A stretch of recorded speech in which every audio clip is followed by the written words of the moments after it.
Depuis la marche en hommage à Quentin Derencle, les polémiques et les plaintes s'enchaînent à Lyon. Dans le cortège, la galaxie de l'ultra-droite lyonnaise, des figures nationales, certaines condamnées et même internationales.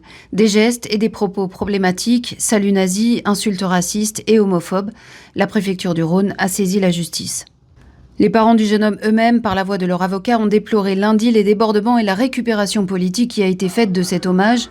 Remerciant les personnes venues dans un esprit sincère et digne, ils condamnent en revanche très fermement la récupération politique effectuée sans la moindre pudeur, la présence de certains extrémistes notoires et les débordements racistes et discriminatoires constatés en marge de la marche. Autre plainte après la diffusion sur CNews des propos d'Olivier Vial affirmant que la mairie de Lyon avait fourni l'accès à la vidéosurveillance à la jeune garde. La mairie va saisir l'Arcom et déposer plainte contre la chaîne. Venir accuser la ville de Lyon d'avoir mis à disposition des images de vidéosurveillance à un groupe quelconque, vous savez, c'est tout simplement illégal. Bien sûr que les propos qui ont été proférés sur une chaîne de désinformation sont mensongers, mais ils sont aussi scandaleux.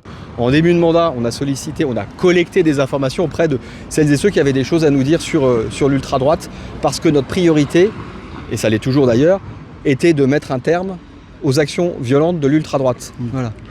Et puis, ça s'est arrêté là. Enfin, parmi les polémiques, le portrait de Quentin Derencle déployé sur le fronton de l'hôtel de région Auvergne-Rhône-Alpes.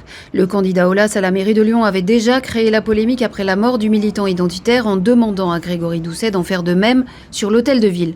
La réponse de l'élu écologiste avait été la même que concernant le portrait sur le bâtiment de la région. Vouloir rendre hommage à un militant identitaire en mettant sa photo sur l'hôtel de ville ne me semble pas, dans la ville de Jean Moulin, être la bonne solution. En tout cas, moi je trouve ça indécent. Contacté, la région ne nous a pas répondu à cette heure.